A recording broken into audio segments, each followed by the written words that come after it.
आज की इस वीडियो के अंदर है ना हम कक्षा 8वीं का जो हमारा चैप्टर है जंतुओं में जनन, इसके एनसीईआरटी के जितने भी क्वेश्चन आंसर हैं उन क्वेश्चन आंसर्स को देखने वाले हैं। तो चलिए बिना किसी देरी के शुरू करते हैं। सबसे पहले क्वेश्चन में हमारे को पूछा गया है कि सजीवों के लिए जनन क्यों महत्वपूर्ण है, समझाइए। जितने भी सजीव होते हैं इनके लिए जनन क्यों महत्वपूर्ण है, हमारे को यह समझाना है। तो सजीवों के लिए जनन इसलिए महत्वपूर्ण है क्योंकि जनन के द्वारा ही कोई जीव अपनी प्रजाति को आगे कई पीढ़ियों तक बढ़ाता है। अगर जनन होगा तभी तो उनकी प्रजातियां आगे तक बढ़ेंगी। अतः जनन जाति स्पीसीज की निरंतरता एवं उत्तरजीविता बनाए रखने के लिए जनन आवश्यक है। यह कारण है कि जनन हमारे लिए काफी ज्यादा इंपॉर्टेंट हो जाता है। अगले पे चलते हैं। अगला क्वेश्चन जो हमारा उसमें अंदर हमारे को दे रखा है इन्होंने, मनुष्य जो होता है हमारा मनुष्य, अगले में पूछा है आपसे कि मनुष्य निषेचन प्रक्रम को समझाइए। मनुष्य में निषेचन प्रक्रम को समझाइए। तो मनुष्य में जनन प्रक्रम का पहला चरण शुक्राणु और अंडाणु का संलयन होता है। जब शुक्राणु अंडाणु के संपर्क में आते हैं तो इनमें से एक शुक्राणु अंडाणु के साथ संलयित हो जाता है और शुक्राणु और अंडाणु का यह संलयन निषेचन कहलाता है। निषेचन के समय शुक्राणु और अंडाणु संलयित होकर एक हो जाते हैं। निषेचन के परिणाम स्वरूप युग्मनज का निर्माण होता है। मानव के अंदर अगर आप बात कर रहे हैं तो सबसे पहला चरण जो आता है ना आपके पास, सबसे पहला चरण जो होता है हमारा वो होता है शुक्राणु और अंडाणु का संलयन। और जब शुक्राणु और अंडाणु संपर्क में आते हैं तो जाकर के संलयित होता है ये, और संलयित होने के बाद युग्मनज का निर्माण होता है। अब युग्मनज कैसा निर्माण होता है उसको आप यहाँ डायग्राम की सहायता से देख पा रहे होंगे। ये बिल्कुल एनसीईआरटी का डायग्राम है, आपके एनसीईआरटी किताब में भी था। कुछ इस प्रकार से होता है ये पूरा का पूरा अंडाणु का चित्र। इसके अंदर यहाँ है अंडाणु और ये कई सारे शुक्राणु जो होते हैं ना आपस में होते हैं। लगभग एक बूंद जो होता है ना शुक्राणु का, उसके लगभग ये एक के अंदर मिलियन ऑफ लाखों ऑफ शुक्राणु पाए जाते हैं। अब लाखों में से कोई एक अंदर एंटर होता है और यहाँ पर निषेचन डन होता है और निषेचन होने के बाद फाइनली आपका युग्मनज बन के तैयार हो जाता है। सर्वोचित उत्तर चुनिए। अगला जो क्वेश्चन है आपका वो एमसीक्यू टाइप का है कि जो ज्यादा वो उस वाले आंसर को चुनने के लिए आपको बोला गया है। आंतरिक निषेचन होता है। आंतरिक निषेचन जो होता है उसके ऑप्शन आपके पास, अरे आंसर साथ में ही है, कोई बात नहीं। ऑप्शन में आपको दे रखा है मादा शरीर में, मादा शरीर में, मादा शरीर के बाहर या नर के शरीर में। आंतरिक अंदर की बात है तो मादा शरीर के अंदर होता होगा, मादा के शरीर में, मादा के शरीर में। ऑप्शन नंबर ए आपका बिल्कुल ठीक हो जाएगा। इसके अंदर इस वाले क्वेश्चन का आंसर आपका ऑप्शन नंबर ए हो जाएगा। आगे चलते हैं क्वेश्चन नंबर 2 की तरफ। क्वेश्चन नंबर 2 में हमारे को दे रखा है इन्होंने एक टेडपोल।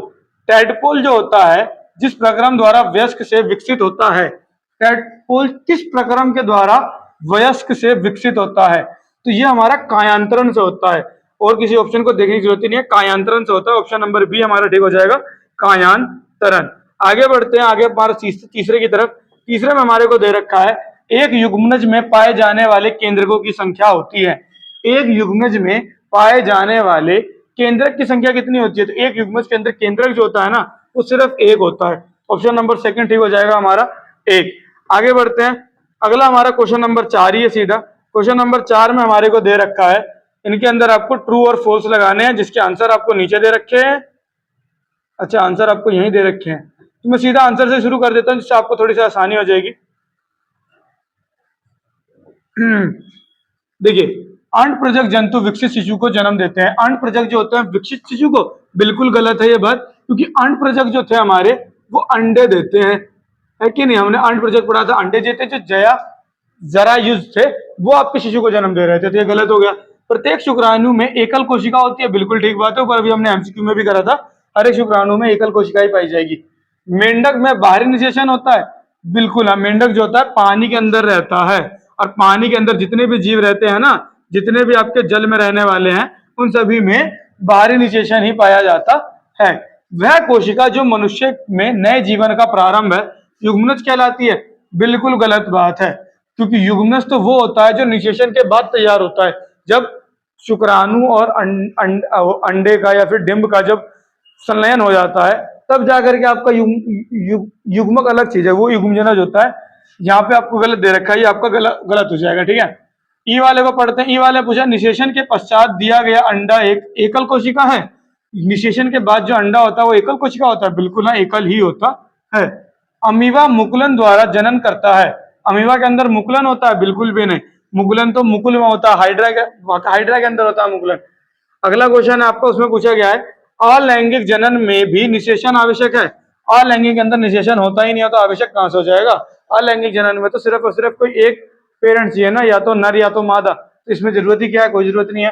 द्विखंडन अलैंगिक जनन की एक विधि है, बिल्कुल सही बात है। और जो आपका अमीबा था ना वो द्विखंडन से ही होता है, इसके अंदर दो दो टुकड़ों में बढ़ जाता है। निषेचन के परिणाम स्वरूप युग्मज बनता है, बिल्कुल सही बात है, निषेचन जब होता है तो युग्मज बनता है।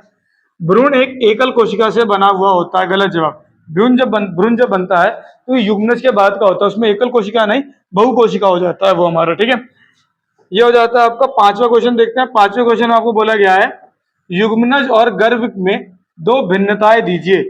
युग्मनज के अंदर और गर्भ के अंदर आपको दो भिन्नताएं बताने के लिए बोला गया है। तो युग्मनज के बारे में दो और फिर गर्भ के बारे में दो हमारे को दे रखा है। यह एक निषेचित अंडाशय है जो अंडे और शुक्राणु के संलयन के बाद बनता है। ये अंडे और शुक्राणु के संलयन के बाद बनता है। और युग्मनज जो होता है कई बार विभाजित होता है भ्रूण बनने के लिए। और भ्रूण जो होता है वो एक चरण है जो परिपक्व जीव के मुख्य अंगों को दर्शाता है। भ्रूण जो होता है एक ऐसा स्टेज होता है जहां पर परिपक्व जीव मतलब जो भी जीव है ना उसके सभी अंगों को दर्शा देता है। इंग्लिश में बोलते हैं जब बॉडी पार्ट आइडेंटिकल हो जाता है उसको हम भ्रूण बोलते हैं, गर्भ बोलते हैं। एक भ्रूण धीरे धीरे गर्भ में विकसित होता है। पहले भ्रूण होता है, भ्रूण के अंदर आपके शरीर के भाग जो होते हैं ना वो पहचानने योग्य नहीं होते हैं, लेकिन जब वो गर्भ के अंदर परिवर्तित हो जाता है तो शरीर के सारे भाग जो होते हैं वो पहचानने योग्य हो जाते हैं। ये हो जाएगा आपका पांचवे का आंसर। पांचवे के आंसर के बाद आगे बढ़ते हैं छठे क्वेश्चन की तरफ। तो छठे क्वेश्चन में हमारे को दे रखा है इन्होंने अलैंगिक जनन की परिभाषा लिखिए। अलैंगिक जनन की परिभाषा लिखनी है। जंतुओं में अलैंगिक जनन की दो विधियों का भी वर्णन कीजिए। पहले तो बताइए अलैंगिक जनन क्या होता है, उसके बाद जंतुओं के अंदर दो विधियों का वर्णन भी कीजिए। तो सबसे पहले जनन का वह प्रक्रम जिसमें केवल एक ही जीव भाग लेता है अलैंगिक जनन कहलाता है। मैंने भी बताया था कोई एक पेरेंट चाहिए, या तो नर या तो मादा। जब कोई एक भाग लेगा तो वो आपका अलैंगिक जनन कहलाएगा। उसके दो भाग है, एक द्विखंडन दे रखा है आपको और दूसरा इन्होंने क्या यूज आया है, मुकुलन उठा रखा है। देखिए पढ़ते हैं। यह एक प्रक्रम है जो अलैंगिक जनन होता है। इसके अंदर कोशिका दो भागों में विभाजित होकर के द्विकोशिका बना लेती है। द्विखंडन जिसके अंदर आपने अभिवा का पढ़ा था, एक कोशिका होती है टूटती है फिर दो में बढ़ जाती है। और दूसरा आपको बता रखा है इन्होंने मुकुलन के विषय में। मुकुलन के बारे में आपको कुछ यहां से दे रखा है। अलैंगिक जनन को प्रकरण द्विखंडन कहते हैं, द्विखंडन का हो जाएगा। फिर जीव के शरीर में उभार या कालिका निकल जाती है, एक अलग से संरचना निकलती है जो कि विकसित होकर अपना जनक से जुड़ जाती है और ये स्वतंत्र जीव बना देती है। हाइड्रा में मुकुल द्वारा नए जीव का विकास होता है और इस प्रक्रिया को अलैंगिक जनन का मुकुलन कहते हैं। आपको दो बताने थे, दोनों इन्होंने समझा दिया, एक द्विखंडन और दूसरा इन्होंने मुकुलन बता दिया है इसके अंदर। सातवें क्वेश्चन की ओर बढ़ते हैं। सातवां जो क्वेश्चन है हमारा, सातवें क्वेश्चन में हमारे को दे रखा है मादा में किस जनन अंग में भ्रूण का रोपण होता है। मादा के अंदर किस अंग में भ्रूण का रोपण होता है? तो गर्भाशय में होता है। कायांतरण किसे कहते हैं, उदाहरण दीजिए। तो कायांतरण एक जीव वैज्ञानिक प्रक्रिया है जिसके अंदर किसी भी जानवर पैदा होने की या फिर अंडे से निकलने के बाद कोशिकाओं में बढ़ोतरी शारीरिक ढांचे में कम समय में परिवर्तित आ जाते हैं, उसको आप कायांतरण कहते हैं। उदाहरण के लिए कैटरपिलर, आपने तितली वाला देखा होगा, रेंगने वाली इल्ली तितली आएगा यहाँ पे, गलत लिखा हुआ। और मेंढक के अंदर भी आपका यही देखने को मिलता है। फिर आ जाता है अपने नौवे क्वेश्चन की तरफ। नौवे क्वेश्चन के अंदर हमारे को दे रखा है आंतरिक निषेचन और बाहरी निषेचन में भेद कीजिए। मादा शरीर के अंदर होने वाला आंतरिक कहलाता है और वहीं वह निषेचन जो मादा शरीर के बाहर होता है बाहरी निषेचन कहलाता है। उदाहरण के लिए आंतरिक वाले के अंदर आपका मुर्गी, गाय, कुत्ते, इंसान, ये सब आंतरिक के द्वारा होते हैं। और बाहरी के अंदर आप देखें तो मेंढक, मछली, स्टारफिश, जितने भी पानी के अंदर रहते हैं, जितने भी जलीय होते हैं, उन सभी में लगभग बाहरी निषेचन ही होता है। अब आपको अगला जो क्वेश्चन है क्रॉसवर्ड वगैरह वाला, ये मेरे ख्याल में कुछ खास क्वेश्चन है नहीं, तो इसको मैं छोड़ता हूं और इसी के साथ आपका ये चैप्टर डन हो जाता है। जल्दी मिलते हैं हम अगले चैप्टर के अंदर जिसके अंदर हम पढ़ रहे होंगे अध्याय नंबर 7 जो कि है हमारा किशोरावस्था की ओर। उम्मीद करता हूँ आपको वीडियो अच्छी लगी होगी, आपने क्वेश्चन आंसर सारे कर लिए होंगे। अगर फिर भी किसी भी क्वेश्चन में किसी भी प्रकार का आपको कोई डाउट आता है तो आप कमेंट सेक्शन के माध्यम से पूछ सकते हैं।